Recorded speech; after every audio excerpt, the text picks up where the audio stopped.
Welcome to the realm of magic and mystery, classic horror and sci-fi. You are now entering the House of the Unusual podcast with your hosts, Eddie and Joe. Welcome everyone to House of the Unusual, the podcast of magic, mystery, and everything creepy and cool in between. I'm your host, Joe Pavlansky. With me as always is Eddie Guevara. Eddie, what's up, brother? How's it going? Everything's good, man. We have a lot of things to bring up to the people today. To our listeners. A lot of exciting things are happening. So what's up in your part of the woods? It's been fairly quiet here the last week since we last talked. The weather's getting nicer here in Northeast Ohio. It actually got into the 50s today, so it was pretty nice outside. I was able to actually take my dogs out and let them run through the yard and, kind of enjoy the sun for once. We haven't seen the sun here in a couple of months, so it's been kind of nice. And other than that, I've just been, on the home front, relaxing, watching some monster movies, catching up on some reading, and that's really it. What's going on the East Coast over there? Well, I'll tell you what, I've been working ever since Chuck has joined us. I've been putting together a bunch of magic tricks with him. And, this guy is phenomenal. He's sending me so many videos, I can't keep up with them.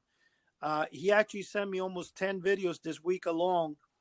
And I'm trying to, do the best I can to upload them and put them in the channel.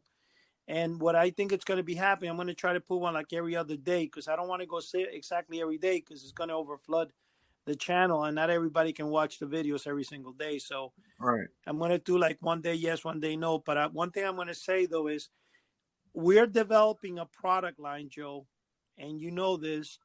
And Joe and me were talking about, me and you, Joe, we're talking about it. And it's going to be called the Chuck Caputo Magic. And it's actually been trademarked. So it's a fabulous name. And by a fabulous person, Chuck, he's going to be doing the demonstrations, and he's also going to do the instructions on how to do it. So anybody who does purchase a trick, magic apparatus, whatever it is from us, not only are they going to get they can see the video with Chuck performing the thing, but we're also going to have a special link that's going to be available only to the people that purchase the product on how to put it together, how to perform the trick. Because remember, magic is a secret.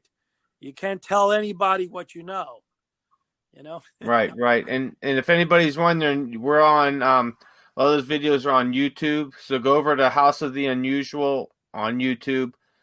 Subscribe to the channel so that you can get updated on all the videos coming out. And there are some great videos on there by Chuck showcasing his magic.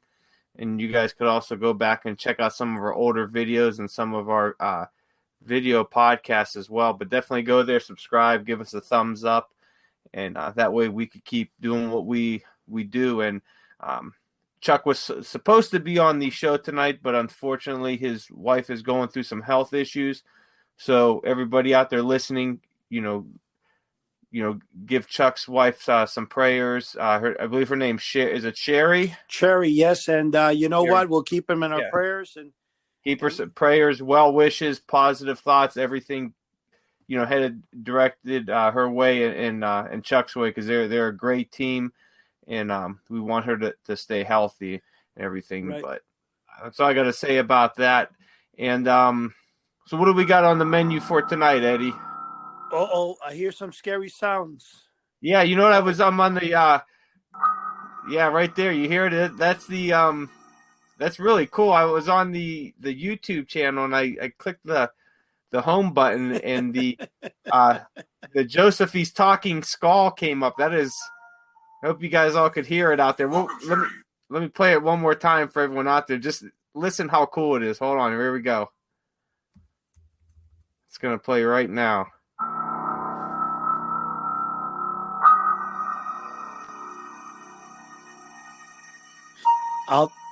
I'll tell you, one of the things that I find fascinating about Chuck, and just like I did about David Harversat is the person that he can just take anything and just have a nice story, or he's creative, very creative. in creating things. And Chuck is another person. Chuck is a person that can take an invention overnight and put it together, or take any item and just make it into some magic apparatus, all through his electrical engineering and all that stuff, which is wonderful. Now, the story of the Josephi skull, is this pronounced Josephi? Josephi skull? I think Josephi. The story behind that is that in the 1800s, late 1800s, Josephi the magician actually made a skull that it worked like clockwork, because back then, obviously, you have no electricity, you know? I mean, there's electricity, but not in robots and stuff. And he made this skull. I think he hammered it out of copper, and it worked just like clockwork. It was like, you know, it would move back, forth, and it would open and close its jaw. And that's how, you know, he would say, pick a card. And supposedly the skull was talking. When Josephi passed away, a company actually made a duplicate of the original talking skull.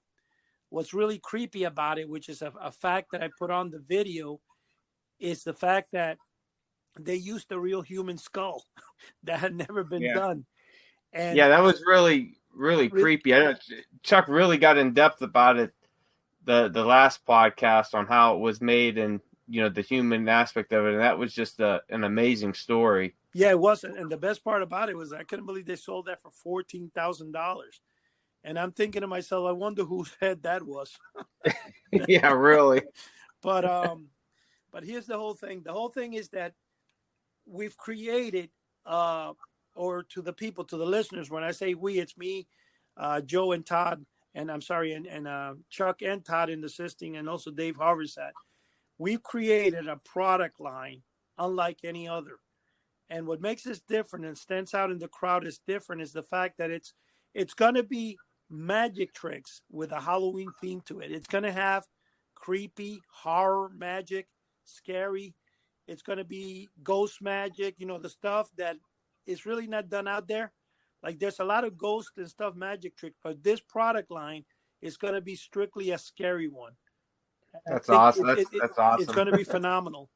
And in the process, like I said, I'm going to be showcasing most of the videos with the items as the items appear. The way I've done, Joe, is I took the YouTube channel and I put on top the first playlist is uploads, which is all the common uploads that are happening. So you're going to have the regular uploads. The second part of the list is going to be Chuck Caputo Magic, which is going to be the list that has all the Chuck Caputo specials. There's going to be Chuck Caputo unboxings. And then the magic tricks will be under a playlist of Chuck Caputo Magic. And you will be able, once you see Chuck perform the magic trick, you'll be able to basically scroll down and make a purchase right off the YouTube channel. You don't have to even go to the website. You can purchase that magic trick right off the YouTube channel. And that's, I think it'll be phenomenal. This way you don't have to like jump all around or go to the website looking for the product. There'll be a link under each of the products. I'm hoping to produce a few products in the next couple of days. And we'll keep producing as weeks go by, different new items. And Chuck has a load of ideas. And so does Dave Harvest and myself and you, Joe, too, because you've been telling me a couple of ideas on this. And so the whole thing is that's what's so exciting, that we have a new product line coming out. And eventually, at the end of this year, we're planning to pull up, hopefully, I don't know if it's going to happen before Christmas. I'm hoping, I'm going to shoot for it, a professional magic kit, executive magic kit, that will definitely be able for any aspiring magicians, any professional magicians that want something they can just carry around and perform tricks that are out of the ordinary. Not ever, we're doing tricks that are different from before. It's not just like the cup and, bowl trick or the, disappearing cane. No, not the overly, or what's the best word to use? Common known tricks every magician performs. So these will be kind of exclusive to Chuck Caputo. Okay. And exclusive to House of the Unusual. It'll be a line produced by House of the Unusual. They're going to be exclusive to us, and it's going to be dealing with a scary theme. It's going to have a horror to the creation, the essence of it. And that's what's going to make it really cool, because it's going to always be something that somebody can put on a spook show. It's just the exciting part, which is a scary magic, let's say. And that's not a common thing that every company out there is doing. Now, another thing I wanted to ask you, Joe, we had talked about, I think in an earlier time, about the latest magazines, horror magazines that are being published. What do you have to say about that? You have any ideas or any stories you can bring up to our? Yeah, no, as we've discussed before, I do. I'm a contributor for Scary Monsters magazine, and if anybody's not familiar with the magazine at all, it is. It's been in it's been published since the oh man, that has to be around the mid to late 90s when it first began. And the original gentleman who was running it, he retired a few years back. So currently, husband and wife team Don and Vicky Smeraldi run the magazine. So a few years back, I got in contact with them because it was always one of my favorite magazines. So I wanted to write for them, or at least get the chance to. And it's been a pleasure writing for them and being a part of the Scary Monsters magazine family. So anytime I could get to talk about them and promote the magazine, or even any other horror magazine, I'll go out of my way to do so, because that's a big part of being monster kids and who we are. These monster magazines, and as we've talked in the past, with everything going digital and being online, print's kind of going out of the way, but there are some surviving monster magazines out there. So if you can, please support them. But today I wanted to talk about the upcoming Scary Monsters magazine, because this is a fantastic one and a very unusual one for the run. It is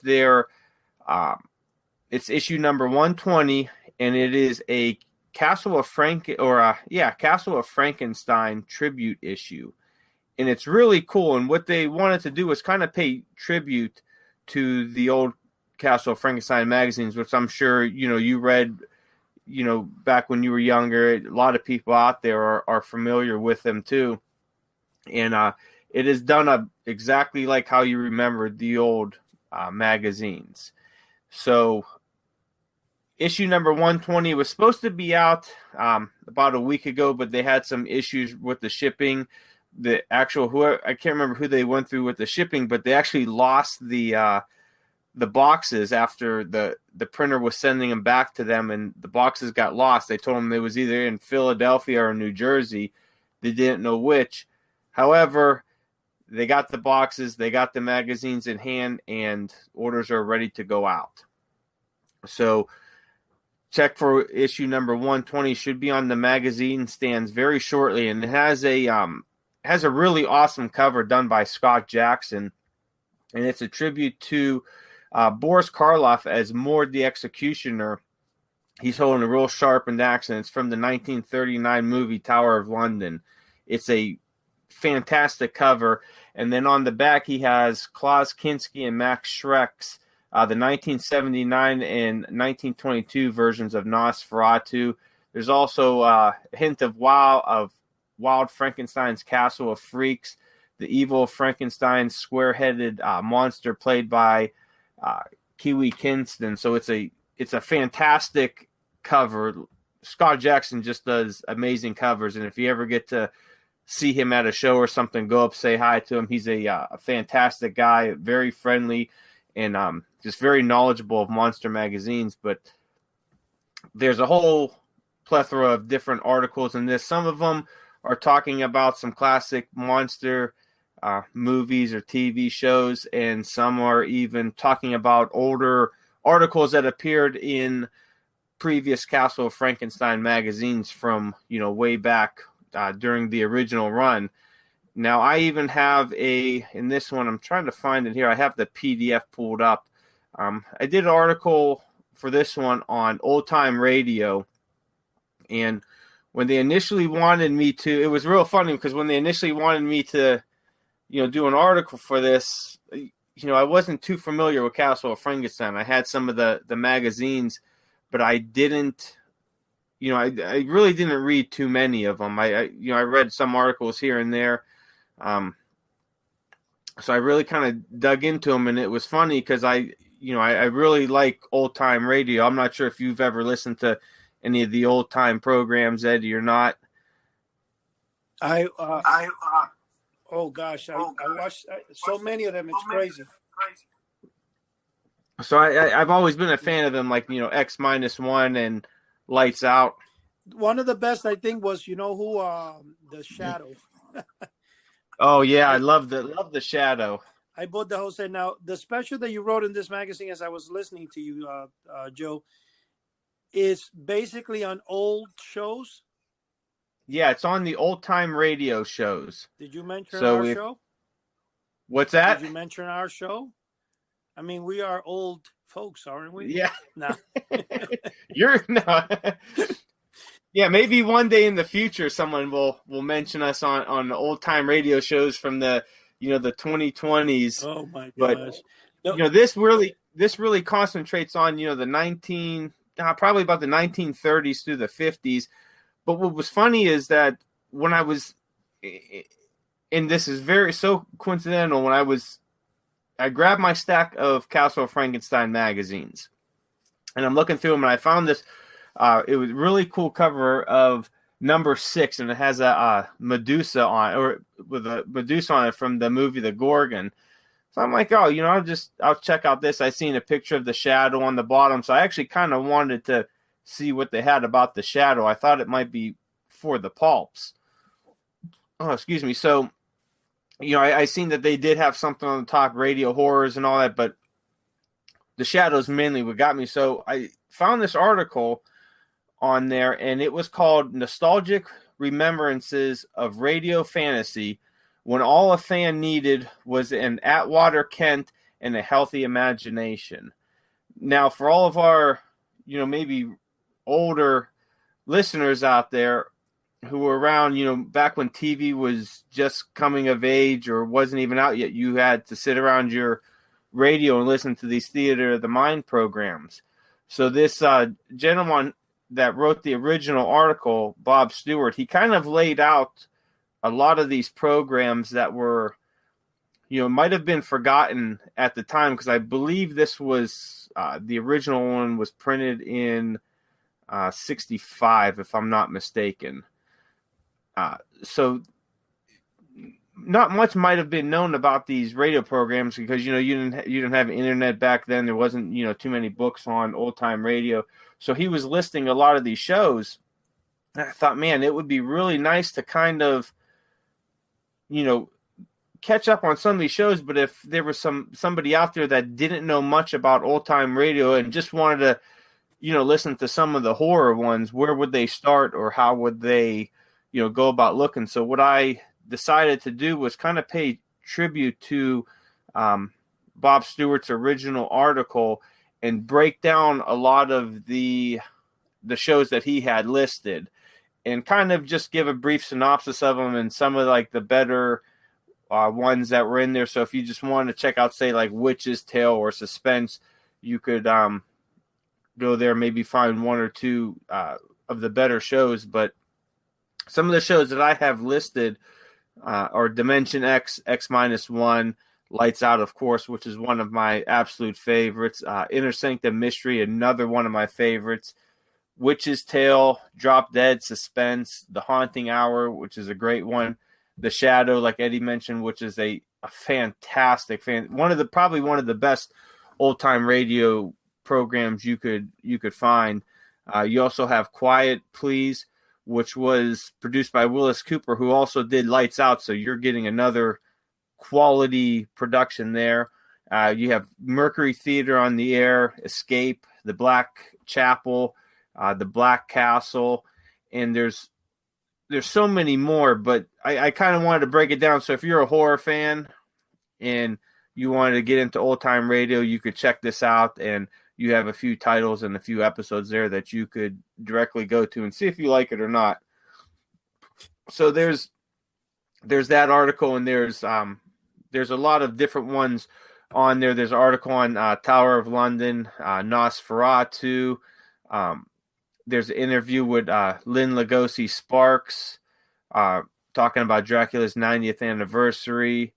Hammer Goes Hollywood, and just a ton of other stuff on there. I mean, it's a great magazine, and it kind of brings you back to, those old famous Monsters and Castle Frankenstein magazines with the black and white photos and the pulp paper.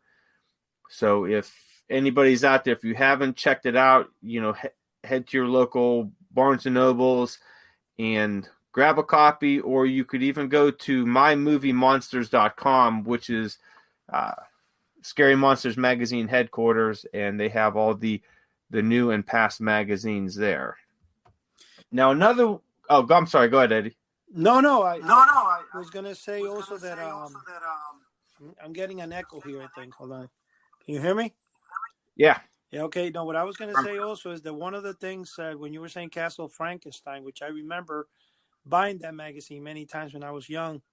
One of the things that I find so phenomenal, especially in old time radio shows, is the acting behind those actors.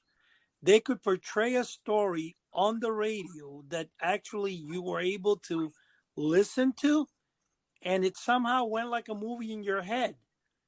I mean, Yeah, that's crazy, because there's been a lot of times where I'll just sit with the lights out and nothing on and listen to a program, and it's like you're watching the movie in your mind. You said it perfectly. They are top-notch actors. These ain't people that are off the street or just out of acting school. I mean, you have some very top-notch actors and some very top-notch special effects people that are contributing to this theater of the mind program, and it really is, because you could picture everything going on there perfectly. It's the theater of the mind. In fact, one of the earlier shows that I do have on cassette as well is there was when Abbott and Costello started. They first started on the radio, and when they had their comedy act on the radio, one of the persons that appeared on that was Lucille Ball, and from I Love Lucy.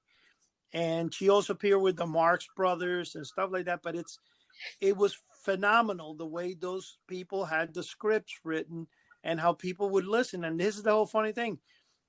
Today, which blew my mind, you would say, wow, man, well, we have television, we have the internet, we have YouTube. But the funny thing about it is that podcasting is heard by more people than the regular YouTube or television. Right. Yeah. It's kind of like the new theater of the mind, almost. Right. And there's so many podcast stations out there right there. I mean, I could imagine how many they have, but none of the podcast stations out there are actually doing that I know of what those radio stations did back then, with things like the X one you said. What is it called? There's X minus. No. The one that you mentioned that you like a lot, Dimension X. Oh, Dimension X, yeah, another one of my favorites. When you listen to that, especially in the start, the intro, you can't beat that, man. That's so cool. It's crazy. It's just phenomenal. I mean, I agree with you. The radio shows of the past were really, really good. And the fact that now you contributed. Now, let me ask you a question, Joe. Didn't you contribute to another magazine that was recently published? Do you know if he already put it out? You know what? I actually just talked to him today. Let me find the email. Now, it was originally Monster Shindig magazine, and I contributed an article for that on the movie Equinox. And the guy's it was supposed to be out in January. He's been extremely busy, just with everything going on. He homeschools his kids, and work, and he's moving and everything. So the projection is for the magazine to be out in April, and they renamed it to Atomic Monster Magazine. I love it. And yeah, I tell you what, he sent me um, kind of like a I don't know if it's going to be a rough draft or if it's the final of the front cover, and it's absolutely amazing. And he also sent me some inside excuse me, some pages from the inside, and they are absolutely amazing. What he's doing, there's a lot of work, and you could tell that there's a lot of care going into the magazine. So as soon as I could get some more information on it, I will definitely put it out on this channel so that people could go ahead and support it, because it's another monster magazine that's coming out, and it's going to be dealing with a lot of different classics, a lot of B movie classics, drive-ins, and a few newer stuff. There's some interviews in there as well, but it's going to be something cool and very different. And I was also surprised too is that oh, before I go on, back to Scary Monsters number 120. I have in my article on how I got involved with old time radio.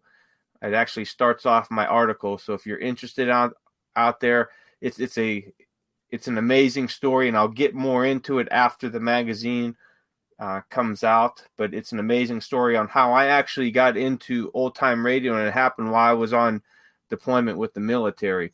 So pick up number 120. Read that article and see how I got involved with old time radio. Oh, it didn't happen, Joe, when you started listening to House of the Unusual?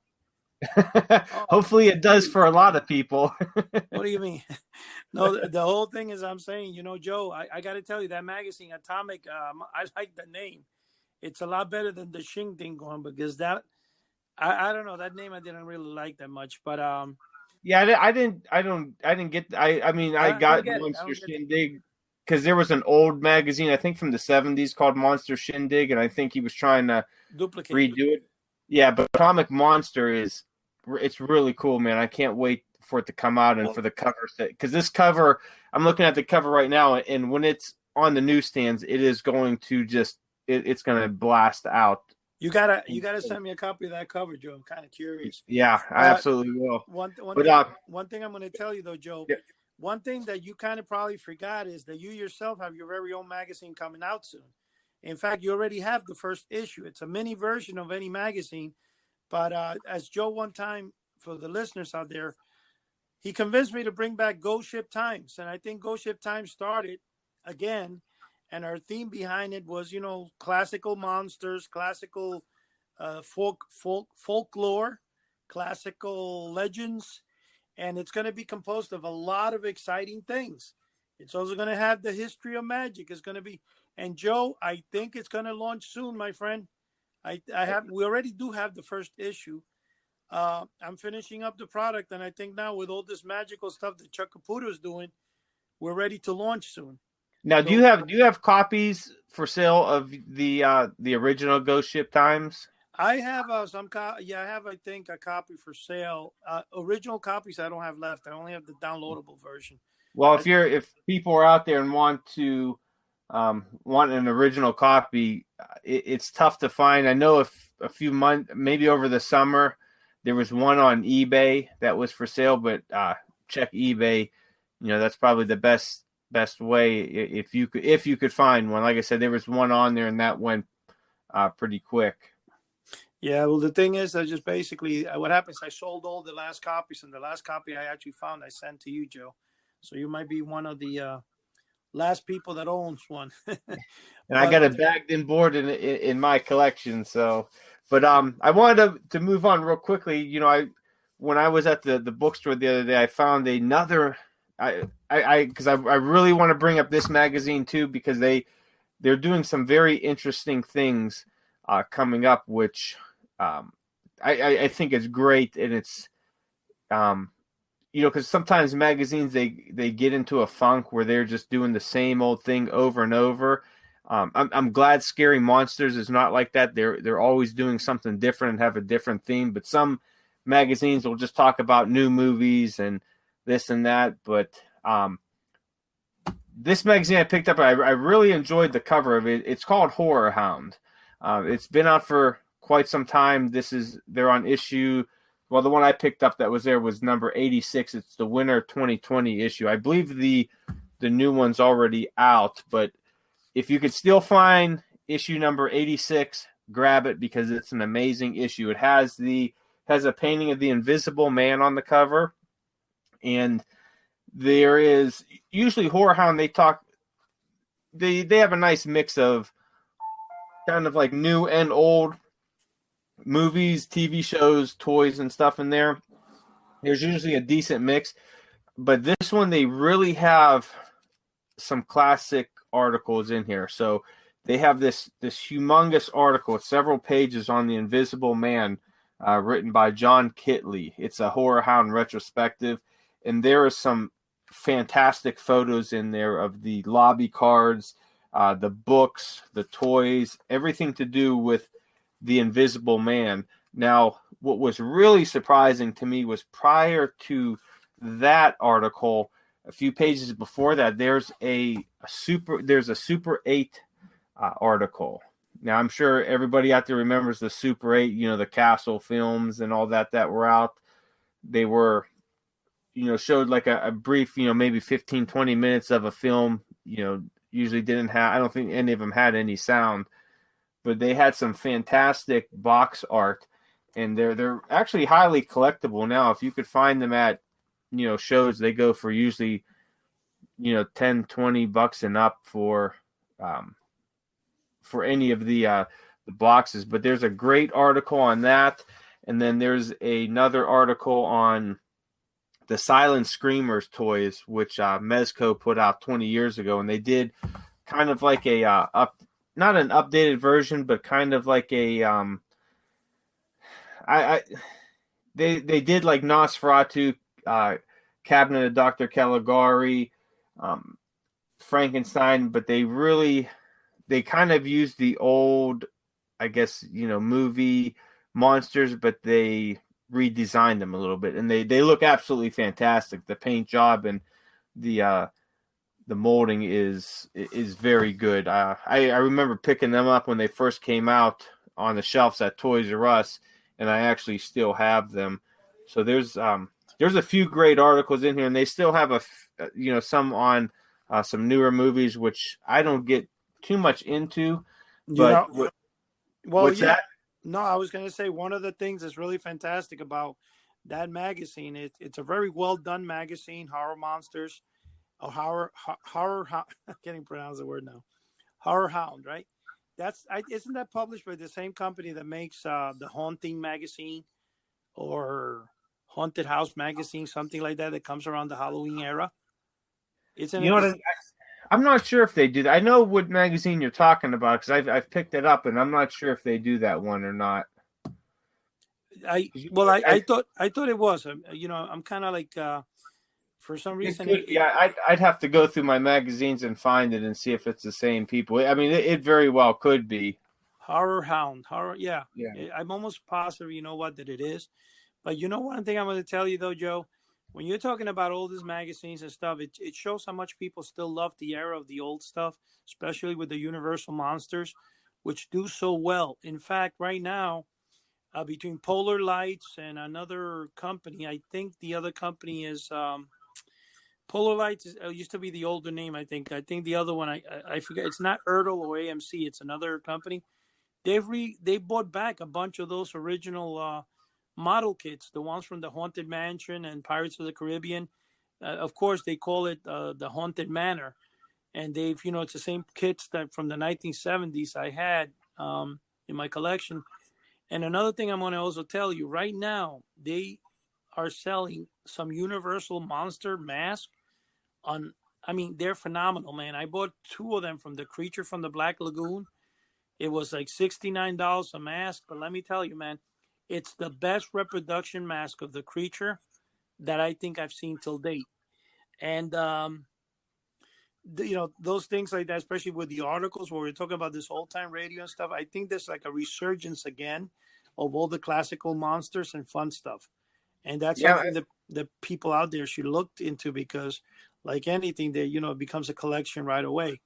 So yeah, I'm really hoping there is, especially, I really like pushing the old time radio because I think it's something that not many people, especially younger generations, know about, and or if they do, they kind of brush it off because it's radio. But man, the programs are just so fantastic, and I guaranteed if kids out there, gave it a chance, or even people in their 20s or 30s gave it a chance, you would definitely be hooked because they are top notch. I mean, you had Boris Karloff, you had Vincent Price doing them, Orson Welles, just top notch people.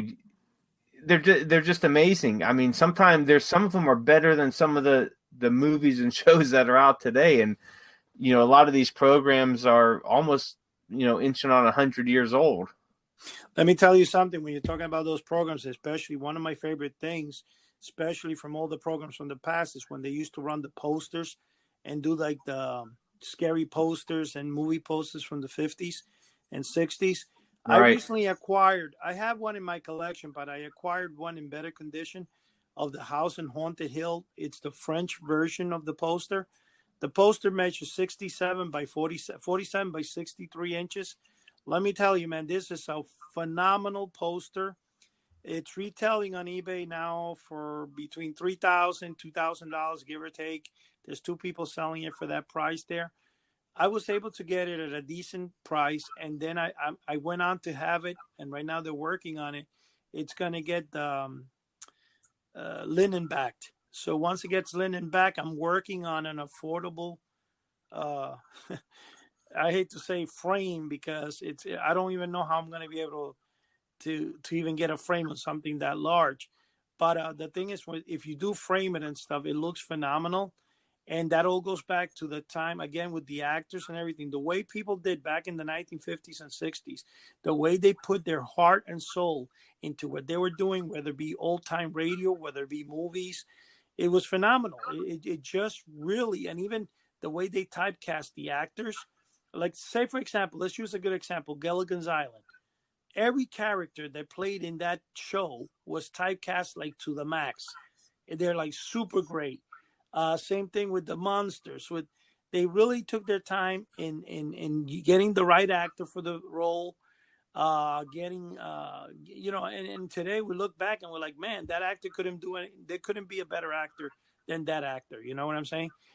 All right. And that is phenomenal. The reason I mentioned the movies and stuff, and I brought this up to the conversation, is the fact that I am so happy that I got the House on Haunted Hill because that's been a poster that I've been after for some time, and the one that I did acquire before had a lot of tears, and it wasn't really. It's in my storage somewhere. I haven't even checked it, but it wouldn't even be worth restoring because it had a lot of black, not black, but brown arrows around the.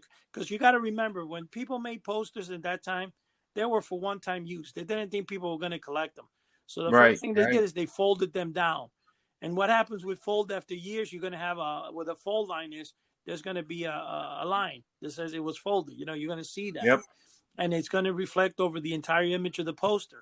So unless you get a poster in really good enough quality or condition that those lines are not really seen, it's tough, and you're going to pay a hefty price for it. Yeah, But and I think that there's some fantastic books out there that showcase, uh, classic poster art from the 20s, 30s, 40s, and 50s, and I mean you could find them in. I think I have like two or three that are just for horror and sci-fi, but I mean you could find them for westerns, for drama, and they're just. I mean they're fantastic. The artwork, and a lot of them were painted.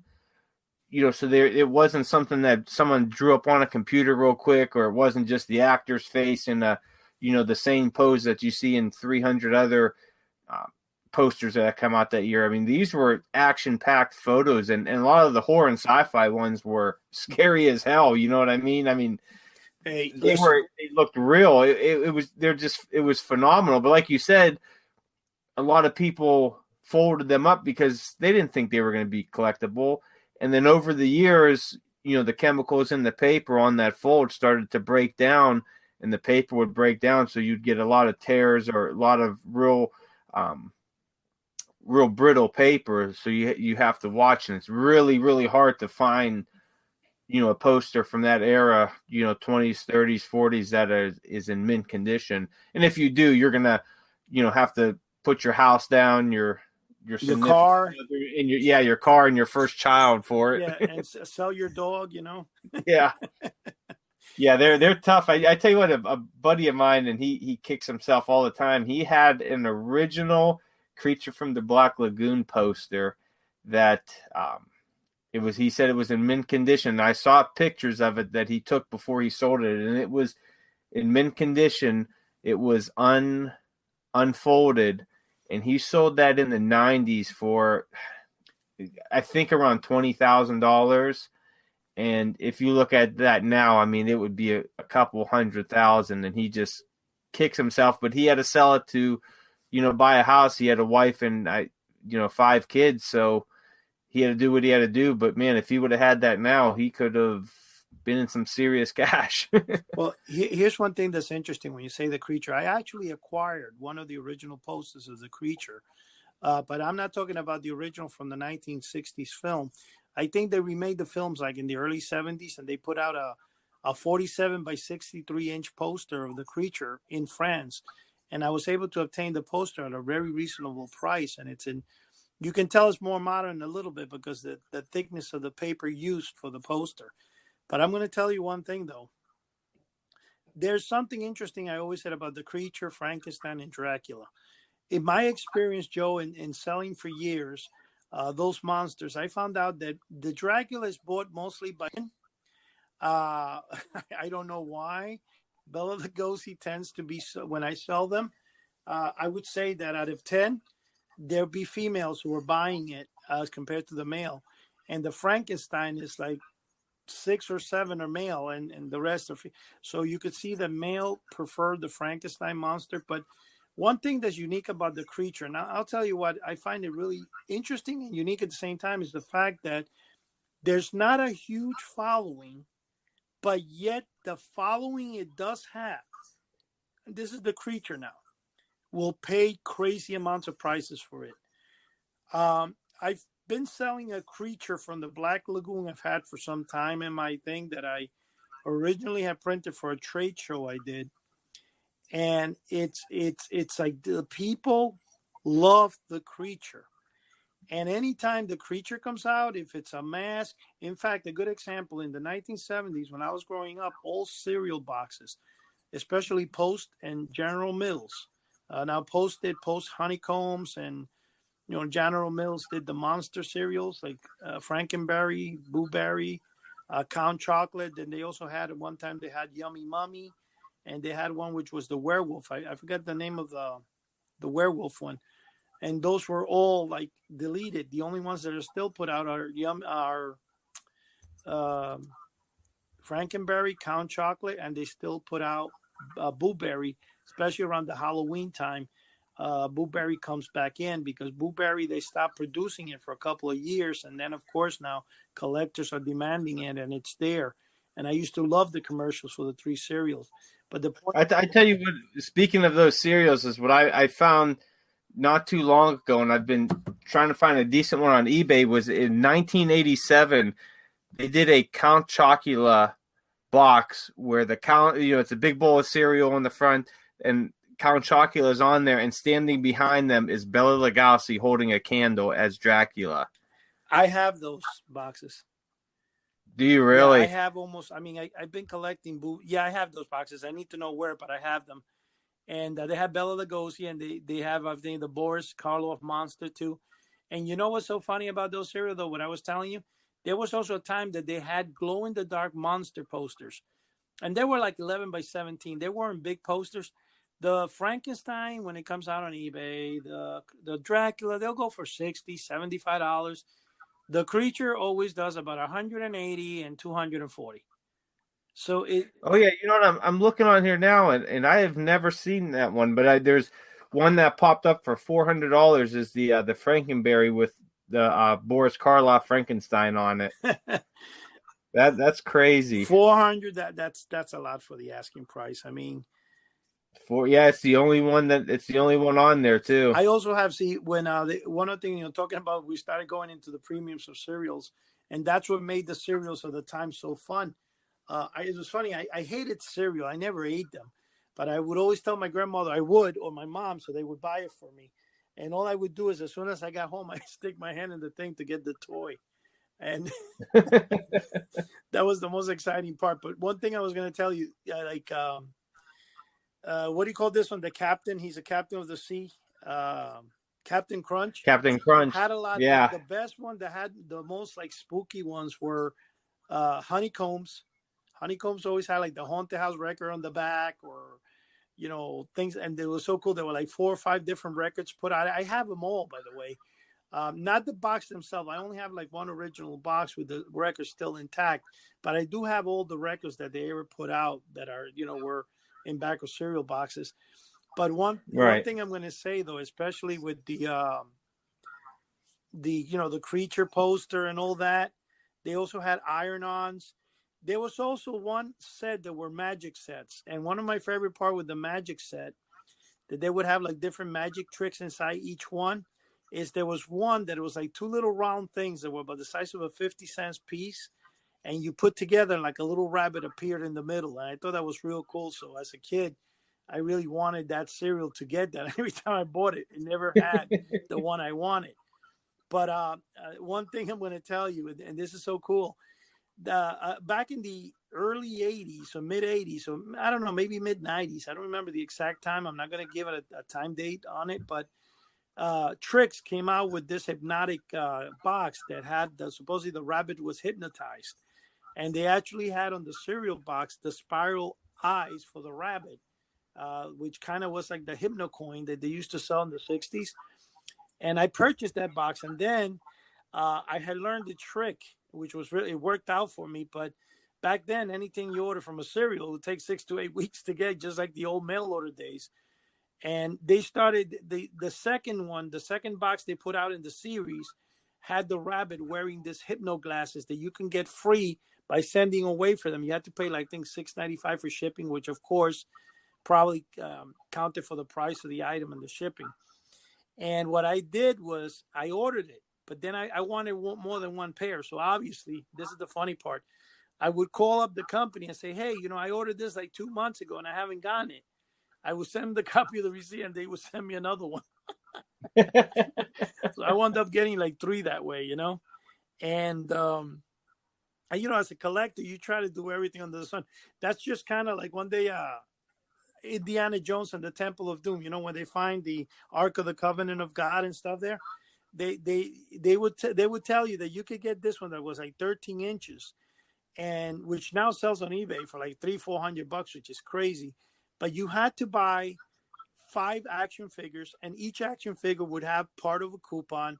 And when you put it together, you were able to send away for the Ark, right? I wanted it, but I couldn't get all 5. I went all over and they were like sold out everywhere, right? So I wound up one day going to Chiller Theater, the convention, and some guy had him there. He was selling them for $49. So lo and behold, I went and I bought 3 of them. I'm like, hey, this, just the box itself looked great. It looked like one of those packing crates. And, right. so you would buy it. But the thing is like, it's like 12, 13 inches long. It's really big. It's not a small, and it's really, I mean, if you look at it, it's phenomenally made. It's got a lot of detailing and stuff like that, are like, like phenomenal. But, getting back to what we're talking about, that cereal box, or original, when you were saying with the Bela Lugosi behind, that's probably going to be the one that's going to be the most expensive. Because for some reason, even though Boris Karloff would be a more popular person, I would say, than Dracula to people that love Frankenstein, Count Chocolate, I think, is a better selling cereal than Frankenberry. I'm not sure Oh why. yeah, I've seen that Bela Lugosi one going for a unopened box from 1987. I've seen it going for the same price as the Frankenberry one with Boris Karloff, and they go anywhere from $200 to $400 for an unopened box, and you could find them fairly cheaper for just the box. I think there was one on there for $125 and another one for like $75. But if you're somebody like me who who likes to collect that stuff, I want the unopened box with the old Well, cereal in that's it. what I was going to tell you. That's not a good. You know what's bad about that? When people collect like that, it's something I found out the hard way. That worms go into the cereal. Oh, Oh yeah. really? So if you have like little microscopic worms, and one day I had one of my original boxes. See, you might not remember this, Joe. There was a famous box in the '70s called Quisp, which I think is, believe it or not, they're remaking it again. But it showed like a little guy, a little alien guy that would wear a propeller in his head, and he had like a round head, and his name was Quisp, Quisp. Do you remember that one? No. Okay, Quisp was, oh my God, they had commercials all the time, and in fact, because of Quisp, I always wanted one of those little derbies with a propeller in the top, because you thought that the guy would fly around with it, right? And but this one I was very small, obviously the cereal. I got an original box when I was little, and somehow it survived with me for years. And one day I go into the storage and I see worms coming out of the box. Oh, So it's not, if you're going to collect a cereal box, you open it up gently, you use a knife to make sure you don't destroy, you flatten it out, you put it onto one of those magazine type of cardboards and put it in a plastic and seal it. You do not keep the old cereal in it. It's not a good, smart thing to do. yeah. Maybe I'll just get the box then. Yeah, definitely. I have like over 200 boxes, Joe. Every single year for the past, I don't know, 15, 20 years, I've bought the Monster cereal boxes because one of my original intents, and I got to say it fast because I think we're running out of time here. Yeah, Yeah, we got about eight yeah. minutes. Okay, that's good. One of the things I'm going to tell you right now, Joe, is that in the past, I had wrote back in, I don't know, I guess when I started the Fun Factory with Lou Wise at the time, I had wrote to General Mills and I wrote to the archive department and all that stuff. And I wanted to, ready for this, I wanted to include the 7-foot ghost in the cereal or have the cereal company sell it and offer it for sale in the back. Like, for example, you can get this ghost. And it almost happened, to be honest with you. I have the contract that they had sent me, which I shied away from because they needed several thousand of the ghosts to be sent to their factories. I couldn't produce that. It was impossible. So it was close to happening for me, but it didn't. And it left me wondering how many would I have sold if that would have been true, if I would have been able to include the ghost, not include it in the box because it would have been too big of a product, but for Right. sale, especially around the Halloween time. Just imagine a box with the ad for the 7-foot ghost in the back. What kid wouldn't want to have that? I mean, I Yeah, they don't really give too many cool toys anymore in no, cereal, they, I think the last Count Chocula or Blueberry one I bought was a couple years ago, and the I didn't like the packaging. It was just too computer generated. well, here's what happened in the mid '90s. The FTC, Federal Trade Commission, I think it was, or something, in order to control fraud. See, they started hitting all the mail order companies in the late '90s, early 2000s because of the amount of mail fraud that was going on. That they were, and they forced them to be more truthful. And the thing is, every time they used to advertise an item inside of a cereal box, they would show it to you real big on television. And when you got it, it was a quarter the size. You know what I'm saying? They started, I Right. think, companies like General Mills and stuff, afraid of being sued, started then, obviously cutting out and they stopped producing the toys. But you know what? Even Cracker Jack, what people fail to remember is that what made those companies, I think, very famous with the children was the fact, just like Cracker Jacks, there's a toy inside. Half the time, people didn't buy it because they wanted to eat Cracker Jacks, so they didn't buy the cereal. Like They me, I wanted just the wanted toy. the toy, so I would buy cereal boxes and throw Yeah. out the cereal because I hated cereal. I didn't like cereal growing up. I don't know why. Oh, see, I love cereal. I still love cereal now. I don't eat the real sugary cereal. I kind of eat some more healthy ones.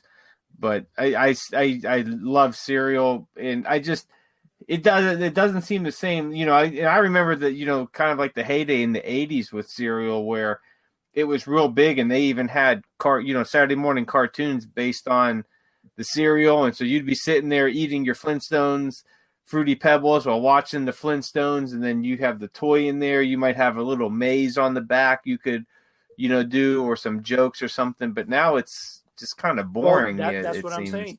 I'll tell you what. There was I think the last, I don't know, 1990 something.